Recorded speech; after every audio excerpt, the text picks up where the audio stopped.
మీ ఎలాంటి వ్యాపార ప్రకటనలకైనా వెంటనే మా ఛానల్ సంప్రదించండి. నమస్తే. ప్రస్తుతం మన స్టూడియోలో ప్రముఖ ఆధ్యాత్మికవేత్త, జ్యోతిష వాస్తు పండితులు, లలితాదేవి ఉపాసకులు బ్రహ్మశ్రీ నానాజీ పట్నాయక్ గారు ఉన్నారు. గురుగారితో మాట్లాడేద్దాం. నమస్కారం గురుగారు. శ్రీమాత్రే నమః. సింహరాశి వారి పరిస్థితి విశేషంగా ఈ అక్టోబర్ మాసంలో ఏ విధంగా ఉండబోతుంది? ఎలాంటి పరిస్థితులు ఎదురవుతాయి అంటారు? ఓవరాల్గా ఎలాంటి జాగ్రత్తలు తీసుకోవాలి వీళ్ళు? తప్పకుండా అండి. ఇక్కడ ఫస్ట్ ఆఫ్ ఆల్ సింహం వారికి లగ్నంలో శుక్రుడు కేతు ఉన్నాడు. ప్రజెంట్ కేతు అయితే ఇంకో సంవత్సరం 3 నెలలు ఉంటాడు. శుక్రుడు 9వ తేదీకి మారిపోతాడు. సో ఎప్పుడైనా 2 డిఫరెంట్ ఎనర్జీస్ ఉన్నటువంటి ప్లానెట్స్ కనుక రాశిలో ఉన్నప్పుడు అది కొంచెం డిఫరెంట్గా ఇస్తుందండి ఫలితం. అంటే ఎలా అంటే ఇప్పుడు చూడ మనం కొన్ని ఈ కూరగాయలు 2 కలుపుకోవద్దంటాం. కొన్ని పడనటి ఐటమ్స్ కొన్ని కలుపుకొని చేస్తే కూడా వంట కూడా పాడైపోతుంది. షర్ట్ ఒక కలరు, ప్యాంట్ ఒక కలర్ వేసుకున్నా అది తికమగ్గా అయిపోతుంది, కాంబినేషన్ బాగోక.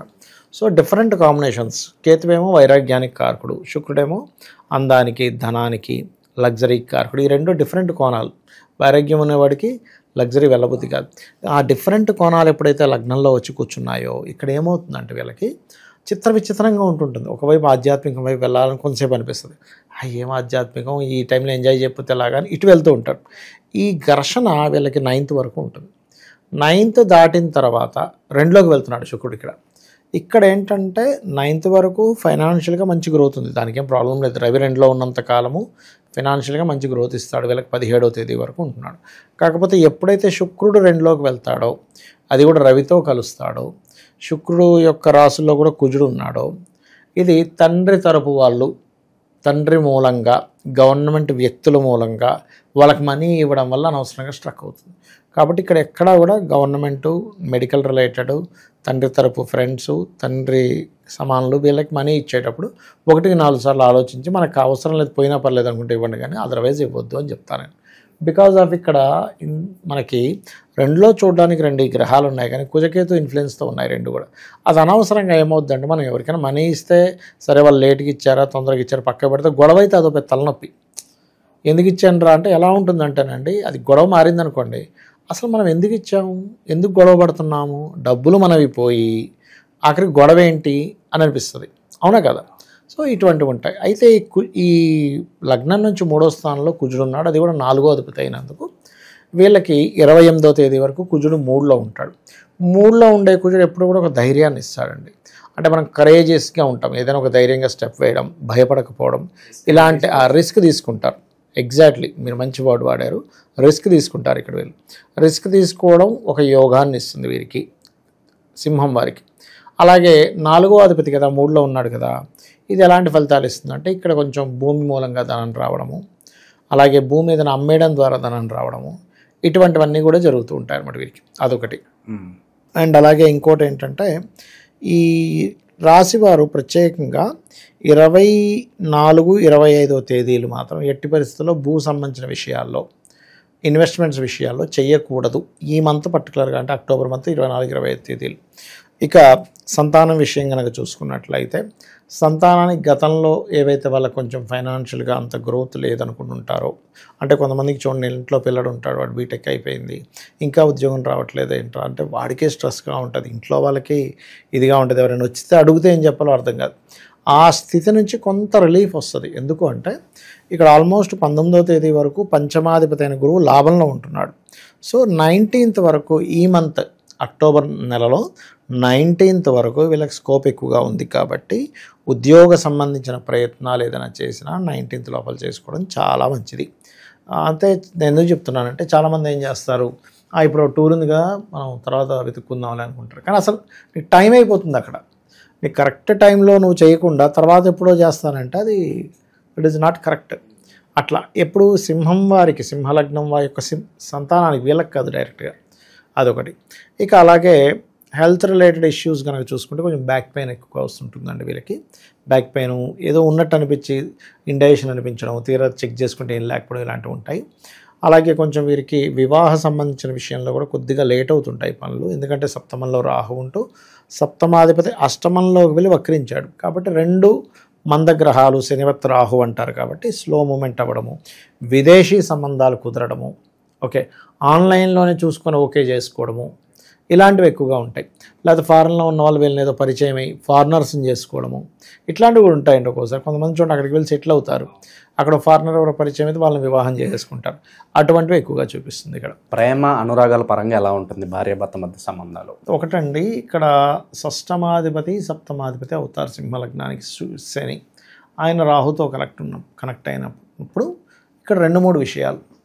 ఒకటి, ప్రేమగా ఎలా ఉంటారు, ప్రేమగా ఉంటారా లేదా అంటే ప్రేమగా ఉంటారు, ఎందుకంటే ప్రజెంట్ గురువు యొక్క దృష్టి ఉంది కాబట్టి.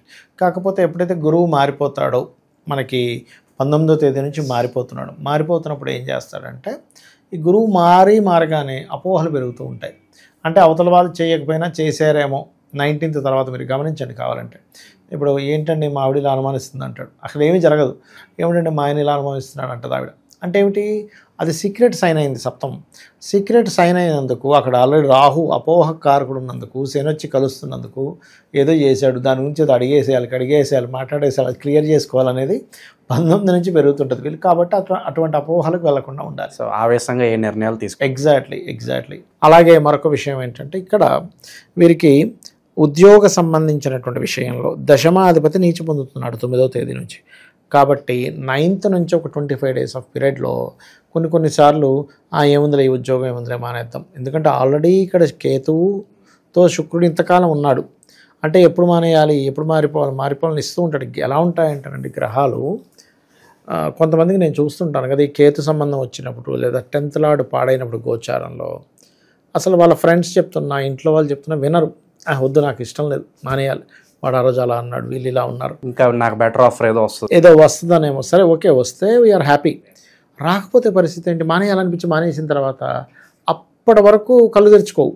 మానేసిన తర్వాత అరే నేను ఎందుకు మానేశాను అని మళ్ళీ వెళ్ళి ఏమైనా ఆఫర్ ఉందా మన కంపెనీలో, ఇంకా ఎవరైనా తీసుకున్నారా లేదని అడుగుతూ ఉంటారు.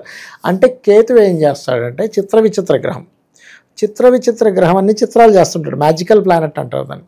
అది ఒక్కొక్కసారి యోగించినప్పుడు అలాగే మ్యాజికల్గా యోగిస్తుందండి కేతు. ఇప్పుడు కేతువు లగ్నంలో ఉన్నాడు కదా, వీళ్ళు చూడండి సింహలగ్నం వారికి ఒక గడిచిన 2 నెలల నుంచి కూడా ఆధ్యాత్మిక రంగంలో విచిత్రాలు కనిపిస్తాయి, దర్శనాలు అవుతాయి మనకి. అంటే సింహం వారికి ఎలా అంటే నిద్రలో మనకి, అంటే ఊహల్లో కొన్ని దర్శనాలు అవ్వడము, లేకపోతే స్వప్నంలో దర్శనాలు అవ్వడము, లేకపోతే జపం చేస్తూ ఉంటే సడన్గా అమ్మవారు వచ్చినట్టు అనిపించడం, ఇలాంటివన్నీ ఇస్తాడు కేతువు. సో పీక్ స్టేజ్లో ఒక ఇది ఇస్తాడు. అంటే ఆధ్యాత్మికంగా కానీ లేకపోతే వాళ్ళు ఉన్న ఏ ఫీల్డ్లో అయినా ఒక టాప్ రేంజ్లోకి తీసుకెళ్లే జ్ఞానాన్ని ఇస్తాడు, వైరాగ్యాన్ని ఇస్తాడు, ఆటంకాలు ఇస్తాడు. 3 పోర్ట్ఫోలియోస్ అయినవి. కాకపోతే సింహం వారికి లగ్నంలో కేతు ఉన్నందుకు నేను చెప్పేది ఒకటే, మీరు ప్రత్యేకంగా రోజు ఉదయం నిద్ర లేవగానే ఓం గం గణాధిపతయే నమః అని చేసుకోండి చాలు. అదేంటంటే ఆ ఎనర్జీతో మీరు స్టార్ట్ అవుతారు కదా రోజు, ఆ ఎనర్జీతో స్టార్ట్ అయినటువంటి ఆ స్టార్టింగ్ పాయింట్ ఏదవుతుందో అద్భుతంగా పనిచేస్తుంది. సో ఇంకా విశేషంగా మనకి పండుగలు ఉన్నాయి, ఆ పండుగలను ఎలా వినియోగించుకుని రెమెడీస్ చేసుకుంటే వీళ్ళకి బాగుంటుంది అంటారు? ఇక్కడ ఫస్ట్ ఆఫ్ ఆల్ ఏంటంటేనండి, సింహము వారికి ప్రత్యేకంగా నేతితో దీపం వెలిగించడం మంచిది. 2 పండుగలకి కూడా దీపారాధన చేయడం అనేటువంటి నేతితో దీపం వెలిగించడం మంచిది. అలాగే వీళ్ళకి గురువు ఎలాగో 19వ తేదీ నుంచి 12లోకి వచ్చేస్తున్నాడు, 19వ తేదీ నుంచి 12th హౌస్లోకి వస్తున్నాడు సింహం వారికి. సో మీరు వీళ్ళు ఏదైనా ఆలయానికి వెళ్ళి, ఇప్పుడు లక్ష్మీదేవి దీపావళి రోజు కావచ్చు, దసరా రోజు కావచ్చు, సేవ చేయండి. అక్కడ సేవ చేస్తే 12లోకి వచ్చే గురువు ఇచ్చే రిజల్ట్స్ అద్భుతమైన ఫలితాలు ఇస్తాడు. ఎందుకంటే 12లోకి వచ్చినప్పుడు ఏంటంటే ఎప్పుడు కూడా 19th తర్వాత చేసే ఇన్వెస్ట్మెంట్స్ చాలా బాగుంటాయి, మంచి ఇన్వెస్ట్మెంట్స్. ఇది ఎలా అంటేనండి, ఇప్పుడు మనం ఒక పని చేస్తున్నాము అంటే మనకు ఆల్రెడీ చేతులు కాళ్ళు కండలు ఉన్నాయి, కానీ మనం ఉన్న వెయిట్ కంటే ఎక్కువ వెయిట్ చేయాలంటే ఏం చేయాలి, ఎక్సర్సైజ్ చేయాలి. వర్కౌట్స్ చేస్తేనే మనం ఇంకొంచెం హెల్తీగా ఉంటాం. అలాగే మన సోల్కి మన పూర్వజన్మ కర్మ పట్టి మనకు తెచ్చుకున్నది కొంత పుణ్యం ఉంటుంది. ఈ పుణ్యం కరెక్ట్ వేలో మనకి వెళ్ళాలి అంటే ఇప్పుడు ప్రజెంట్ ఈ జన్మలో ప్రజెంట్ ఉన్న టైంలో ఇంకొంచెం భగవత్ అనుగ్రహం కావాలి. దాన్ని ఇంకొంచెం పుష్ అవుతుంది.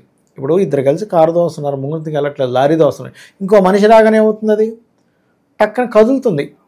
అట్లా ఎక్స్టర్నల్ ఫోర్స్ సేవల ద్వారా వస్తుంది. గురుసేవ, గోసేవ, లేకపోతే ఆలయాలు వెళ్ళి అక్కడ ఏదైనా ప్రసాదం పంచడం అనో ఇంకేదో హెల్ప్ చేయడం చేస్తే మంచిది వీళ్ళకి. ఓకే. సో ఓవరాల్గా ఈ రాశివారి పరిస్థితి అక్టోబర్ మాసం ఏ విధంగా ఉండబోతుందో మీ మాటలో చాలా బాగా వివరించారు. ధన్యవాదాలు. శ్రీమాత్రే నమః.